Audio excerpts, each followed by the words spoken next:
اعوذ باللہ من الشیطان الرجیم بسم اللہ الرحمن الرحیم الذین اتخذوا دینہم لہوا ولعبا وغرتہم الحیاۃ الدنیا فالیوم ننساہم کما نسوا لقاء یومہم ھذا وما کانوا بآیاتنا یجحدون۔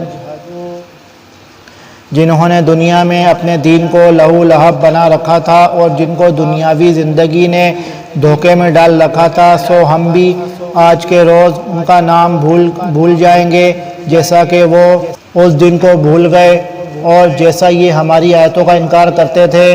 حدیث میں آتا ہے قیامت والے دن اللہ تعالیٰ اس قسم کے بندے سے کہے گا، کیا میں نے تجھے بیوی بچے نہیں دیے تھے، تجھے عزت و اکرام سے نہیں نوازا تھا، کیا اونٹ اور گھوڑے تیرے تابع نہیں کر دیے تھے، اور کیا تو سرداری کرتے ہوئے لوگوں سے چنگی وصول نہیں کرتا تھا؟ وہ کہے گا، کیوں نہیں یا اللہ، یہ سب باتیں صحیح ہیں۔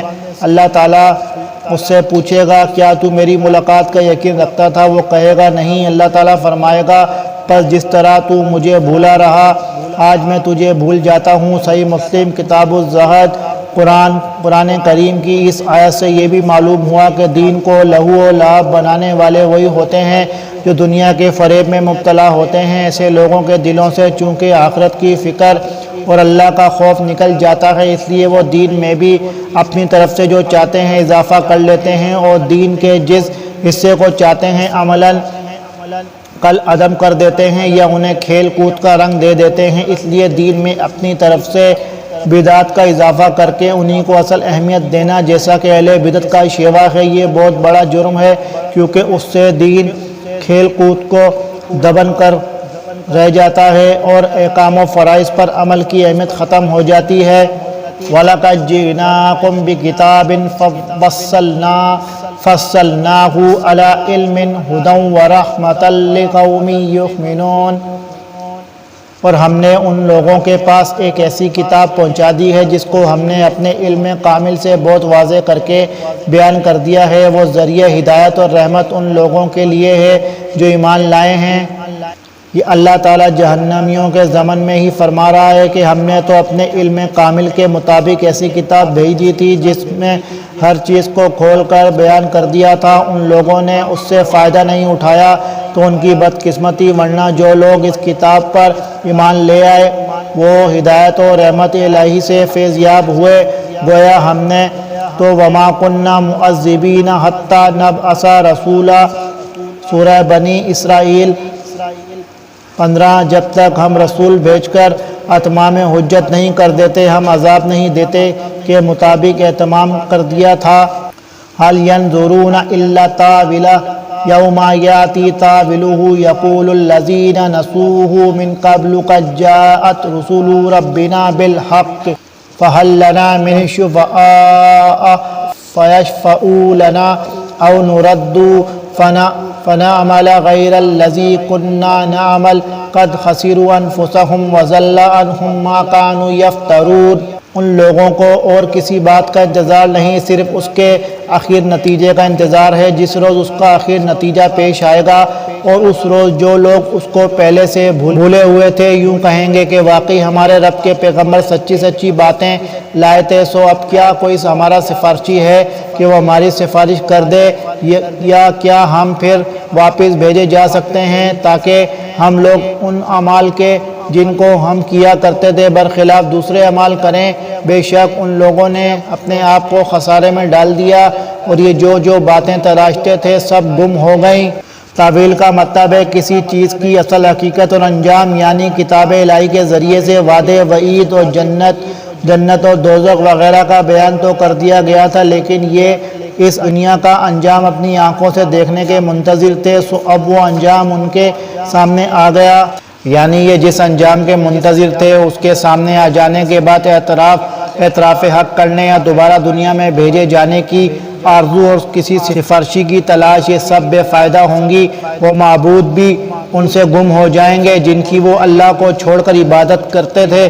وہ ان کی مدد کر سکیں گے نہ سفارش اور نہ عذاب جہنم سے چھڑا ہی سکیں گے۔ ان ربکم اللہ الذی خلق السماوات والارض فی ستۃ ایام ثم استوى علی العرش یغشی اللیل النہار یطلبہ حثیثا والشمس والقمر والنجوم مسخرات بامرہ الا لہ الخلق والامر تبارک اللہ رب العالمین۔ بے شک تمہارا رب اللہ ہی ہے جس نے سب آسمانوں اور زمین کو 6 روز میں پیدا کیا ہے، پھر عرش پر قائم ہوا۔ وہ شب سے دن کو ایسے طور پر چھپا دیتا ہے کہ وہ شب اس دن کو جلدی سے آ لیتی ہے، اور سورج اور چاند اور دوسرے ستاروں کو پیدا کیا ایسے طور پر کہ سب اس کے حکم کے تابع ہیں۔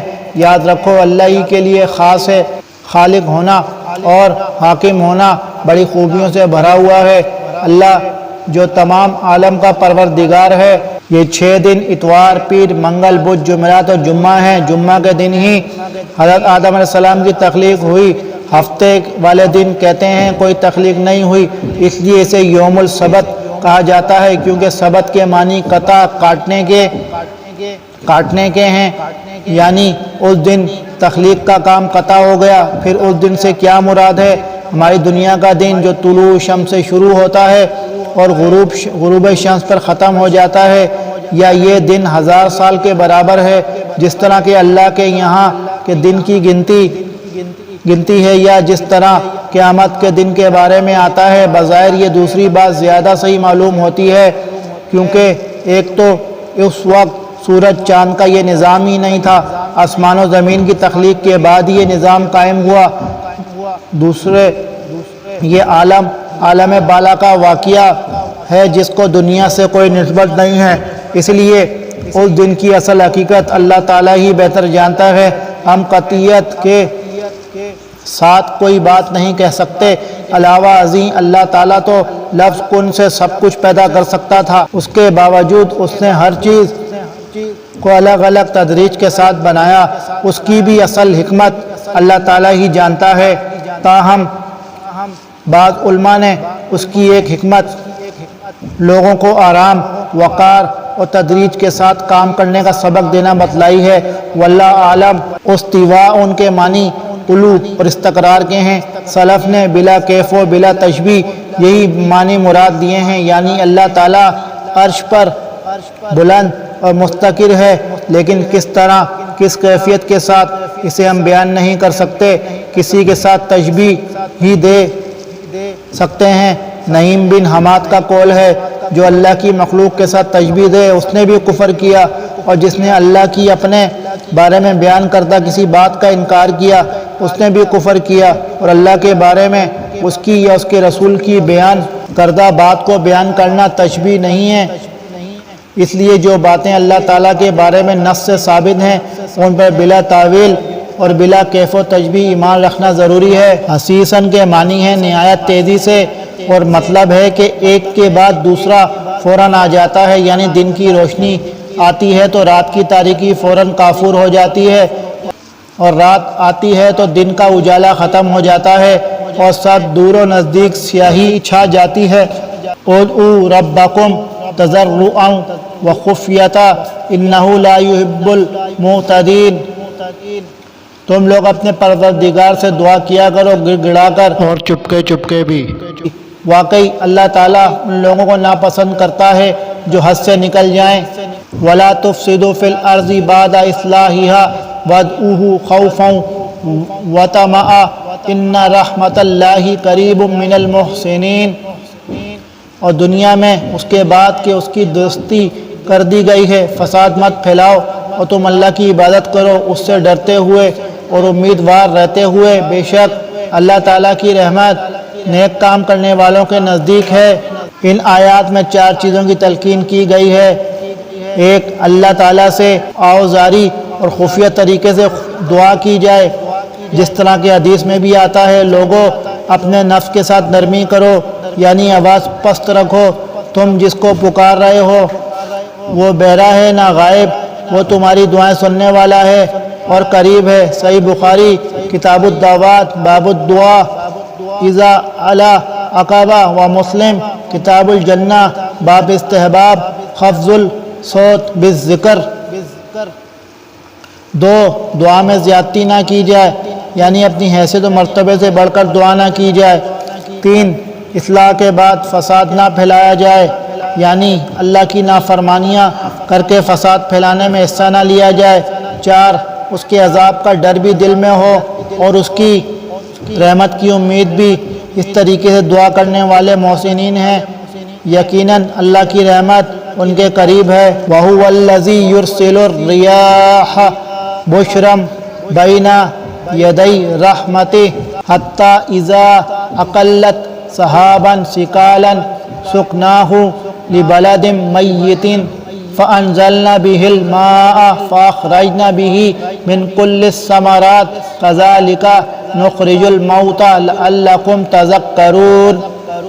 اور وہ ایسا ہے کہ اپنی باران رحمت سے پہلے ہواؤں کو بھیجتا ہے کہ وہ خشک کر دیتی ہیں، یہاں تک کہ جب وہ ہوائیں بھاری بادلوں کو اٹھا لیتی ہیں تو ہم اس بادل کو کسی خشک سرزمین کی طرف ہانک لے جاتے ہیں، پھر اس بادل سے پانی برساتے ہیں، پھر اس پانی سے ہر قسم کے پھل نکالتے ہیں۔ یوں ہی ہم مردوں کو نکال کھڑا کریں گے تاکہ تم سمجھو۔ اپنی الوہیت و ربوبیت کی اسبات میں اللہ تعالیٰ مزید دلائل بیان فرما کر پھر اس سے احیاء موتی کا اسبات فرما رہا ہے۔ بشرن، بشیر ان کی جمع ہے، رحمتن سے مراد یہاں مطرن بارش ہے، یعنی بارش سے پہلے وہ ٹھنڈی ہوائیں چلاتا ہے جو بارش کی نوید ہوتی ہیں۔ بھاری بادل سے مراد پانی سے بھرے ہوئے بادل ہیں۔ ہر قسم کے پھل جو رنگوں میں، ذائقوں میں، خوشبوؤں میں اور شکل و صورت میں ایک دوسرے سے مختلف ہوتے ہیں، جس طرح ہم پانی